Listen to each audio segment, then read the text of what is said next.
News में Nancy Bajaj. देखते हैं सुबह की 10 ताजा खबरें।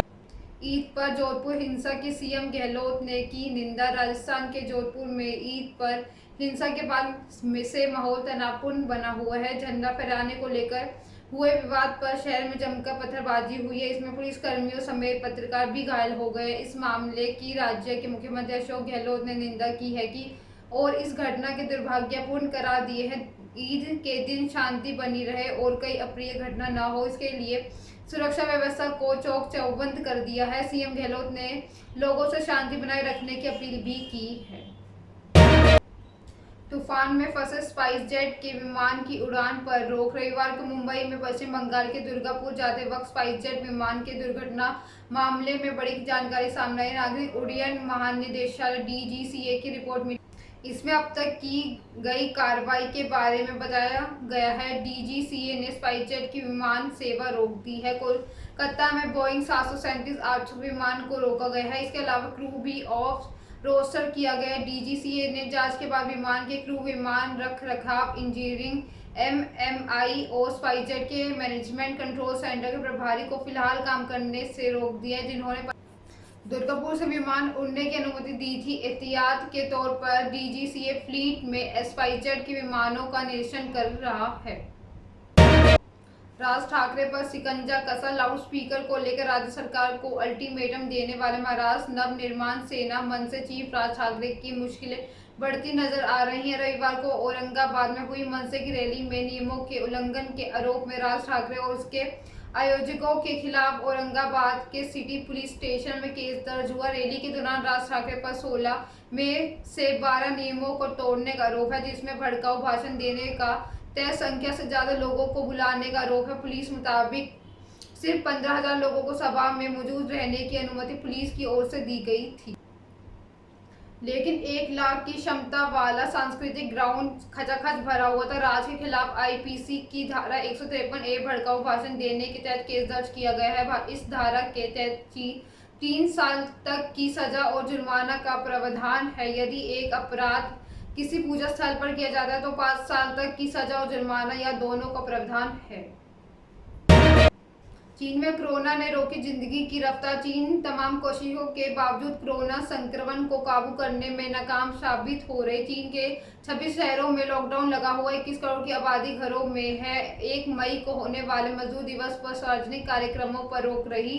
चीन ने पिछले 73 साल के इतिहास में पहली बार मई दिवस के आयोजन नहीं हुआ। मास टेस्टिंग के लिए लोगों को घर से निकालने की छूट दी गई है, जिसके बाद सोशल मीडिया पर शंघाई में लोग सैर करते नजर आए हैं। सुपरमार्केट भी सामान खरीदने के लिए लाइनों में दिखे, जिन्हें फिर से खोलने की अनुमति दी थी। असल में चीन में नए वेरिएंट को कंट्रोल करने के लिए मास टेस्टिंग शुरू की गई है।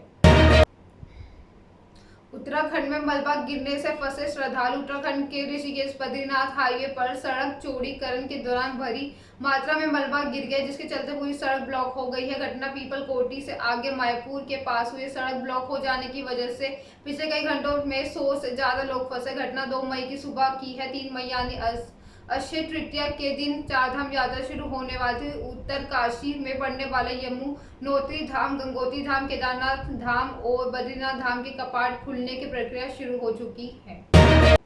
कुमार विश्वास को बड़ी राहत। मशहूर कवि कुमार विश्वास को पंजाब एवं हरियाणा हाईकोर्ट से बड़ी राहत मिली है। हाईकोर्ट ने उनकी गिरफ्तारी पर रोक लगा दी है। फिलहाल कुमार को यह अंतरिम राहत दी गई है। अब केस खारिज करने के लिए उनकी याचिका पर सुनवाई जारी रहेगी। इस मामले में पूरा आदेश आना बाकी है। कुमार के खिलाफ रोपड़ में केस दर्ज हुआ था। कुमार पर आरोप है कि उन्हें केजरीवाल के खालिस्तान से संबंध के गलत आरोप लगाए।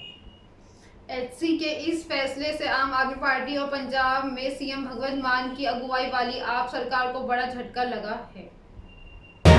गाजियाबाद एक्सप्रेसवे पर डॉक्टर दंपति पर हमला। मालदीव से देहरादून लौट रहे डॉक्टर दंपति से दिल्ली देहरादून हाईवे पर कार लूटने की कोशिश हुई। बदमाशों ने इससे पहले डॉक्टर दंपति पर लाठी डंडों से हमला कर दिया। इस और जमकर पिटाई की। डॉक्टर दंपति के हौसले ने लुटेरों को पस्त कर दिया और बिना लूट किए भी भाग निकले। दहशत में आए दंपति यहाँ नहीं रुकी और वे दिल्ली से फ्लाइट लेकर अपने घर हैदराबाद चले गए। डॉक्टर ने गाजियाबाद पुलिस को ऑनलाइन कंप्लेंट की तो पुलिस ने ट्वीट करके यह कहा कि थाने पर आगे शिकायत दर्ज कराएं। यूपी में कोरोना संक्रमण नहीं हो रहा है कम। उत्तर प्रदेश में कोरोना के केस तेजी से बढ़ने लगे। सोमवार को प्रदेश में 153 नए केस मिले हैं। सबसे ज्यादा 66 मामले गौतम बुद्ध नगर में आए हैं, जिसके बाद से राज्य में एक्टिव केस की संख्या बढ़कर 1621 हो गई है। इस दौरान 139 लोग रिकवर हुए हैं। इसमें से 1556 संक्रमित होम आइसोलेशन में है। केवल 65 मरीज ही अस्पताल में भर्ती हैं। लखनऊ के SGPGI के वरिष्ठ बाल रोग चिकित्सक डॉक्टर प्यारे भट्टाचार्य के मुताबिक फेस्टिव सीजन की शुरुआत हो चुकी है। इस समय बाजारों में भीड़ ज्यादा होगी, इसलिए हम सभी को अधिक सतर्क रहने की जरूरत है। टीम इंडिया के अगले कैप्टन का IPL टेस्ट। रोहित शर्मा ने हाल ही में टीम इंडिया की कप्तानी संभाली है, पर उम्र और फॉर्म का तकाजा ऐसा है कि शायद वह लंबे अरसे तक इंडियन क्रिकेट टीम की कप्तानी ना कर सके। ऐसे में जानना दिलचस्प है कि आखिर चयनकर्ता रोहित के उत्तराधिकारी के तौर पर किसी खिलाड़ी के साथ जाना चाहते हैं कि महेंद्र सिंह धोनी के बाद वो विराट कोहली तैयार नजर आ रहे हैं, लेकिन इस बार मामला उतना सीधा नहीं है।